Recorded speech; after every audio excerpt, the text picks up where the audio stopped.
तो क्या घुटने का लिगामेंट जिसको ACL कहा जाता है, अगर नी की इंजरी हो तो क्या सिर्फ उसकी इंजरी होती है? मतलब is it an isolated ACL tear all the time, या इसके साथ कुछ और इंजरी भी हो सकती है? और क्या वो आपके रिकवरी को अफेक्ट कर सकती है? इस वीडियो में मैं बात करने वाला हूं ACL टेयर और उसके साथ एसोसिएटेड इंजरीज के बारे में। Hello friends, I am doctor Pankaj Walecha and I am a hip and knee surgeon in New Delhi, India. पिछले 20 सालों में हमने 7,000 से भी ज्यादा हिप और नी प्रॉब्लम के पेशेंट्स को अपनी नॉर्मल लाइफ में जाने में हेल्प किया है और स्पोर्ट्स पर्संस को अपने गेम पे वापस जाने में हेल्प किया है। तो आइए समझते हैं कि ACL टेयर और उसकी एसोसिएटेड इंजरी से क्या मतलब है। सबसे पहले तो ACL टेयर क्या बताता हूं। ये नी का मॉडल है, ये हमारी थाई की बोन है और ये हमारी लेग की बोन है। इनको जो दोनों बोन्स को कनेक्ट करते हैं लिगामेंट्स, वो दो होते हैं। आगे वाले लिगामेंट को हम ACL कहते हैं और पीछे वाले लिगामेंट को हम PCL कहते हैं, यानी कि anterior cruciate and posterior cruciate. But commonly ACL ligament की इंजरी होती है, एंटीरियर क्रूशिएट लिगामेंट की इंजरी होती है।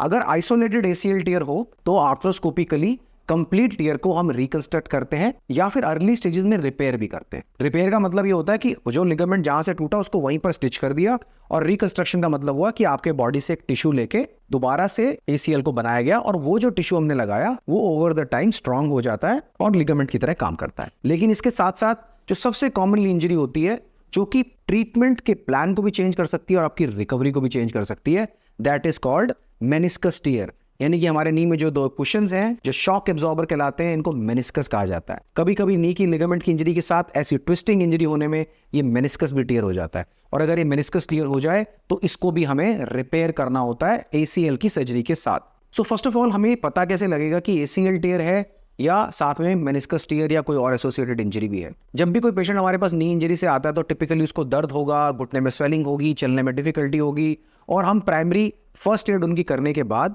उनकी स्वेलिंग रिड्यूस करने की उनको दवाइयां देते हैं, उनको कोल्ड पैक्स देते हैं, उनके एक्सरे करते हैं कि कोई फ्रैक्चर तो नहीं है।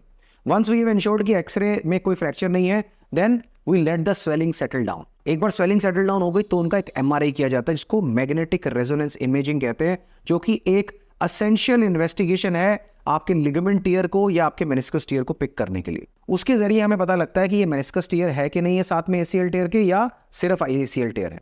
एक और चीज भी होती है, हर पेशेंट हमारे पास इंजरी के एकदम बाद नहीं आता। कुछ पेशेंट्स हमारे पास कुछ महीने बाद पहुंचते हैं, और अगर वो पेशेंट मुझे प्राइमरी कंप्लेंट दे रहा है कि मेरे को घुटने में अनस्टेबल लगता है पर कोई दर्द नहीं है, देन मोस्ट लाइकली उनके MRI के अंदर उनका मेनिस्कस इंटैक्ट निकलेगा, ऐसा हम सोचते हैं। पर अगर पेशेंट को अनस्टेबल होने के साथ साथ नी में पेन भी है और वो पेन पेशेंट को एग्जैक्टली मेनिस्कस वाली जगह पे है जहां पे मेनिस्कस होता है, तो हमें स्ट्रॉन्ग सस्पिशन होता है कि इसमें ACL के साथ मेनिस्कस टियर भी है।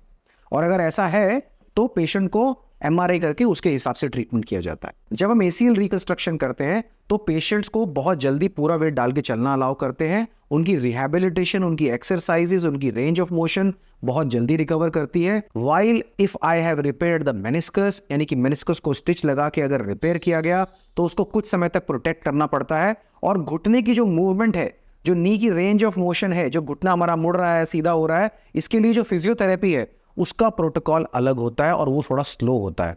हम उस मेनिस्कस रिपेयर को तब तक प्रोटेक्ट करते हैं जब तक कि मेनिस्कस हील ना हो जाए, जो कि टिपिकली फर्स्ट 4 to 6 वीक्स होता है। उस समय पे हीलिंग का प्रोसेस शुरू हो जाता है और हमारे स्टिच के साथ साथ मेनिस्कस का टिश्यू भी उसको सपोर्ट कर रहा होता है। तो ACL रिकंस्ट्रक्शन के साथ जब मिडिल मेनिस्कस का रिपेयर भी हुआ तो रिकवरी टाइम ज्यादा होता है। जब आइसोलेटेड ACL का रिकंस्ट्रक्शन हुआ तो रिकवरी फास्ट होती है and your return to game is also fast. पर मेनिस्कस को अगर रिपेयर किया, नी के अंदर फ्यूचर में जाके पेन रहने का, आर्थराइटिस डेवलप होने का चांस सिग्निफिकेंटली कम होता है एज कंपेयर टू अगर ACL तो किया और मेनिस्कस टियर मिस हो गया या मेनिस्कस को क्लीन कर दिया गया, जिसको पार्शियल मेनिसेक्टमी कहते हैं। तो ऐसे केसेस में स्पेशली स्पोर्ट्स पर्संस के अंदर हम ये हर कोशिश करते हैं कि उस मेनिस्कस को भी रिपेयर किया जाए, और अगर जो दोनों चीजें हम साथ में करते हैं तो इवेंचुअल रिकवरी बहुत अच्छी होती है and you feel like a normal knee. So I hope इससे आपको ये आइडिया लगा कि ट्रीटमेंट डिफरेंट होता है, और ट्रीटमेंट अगर अच्छे से किया जाए तो रिकवरी कंप्लीट होती है। So friends, I hope in this video you could understand कि ACL टियर का क्या मैनेजमेंट है, ACL के साथ क्या इंजरीज हो सकती हैं, और उन इंजरीज को हम कैसे एड्रेस करते हैं और वो कैसे आपकी रिकवरी को अफेक्ट करता है। And if you have any other questions about ACL और meniscus tear, then let me know in the comment section. I will see you in the next video. Thank you for watching.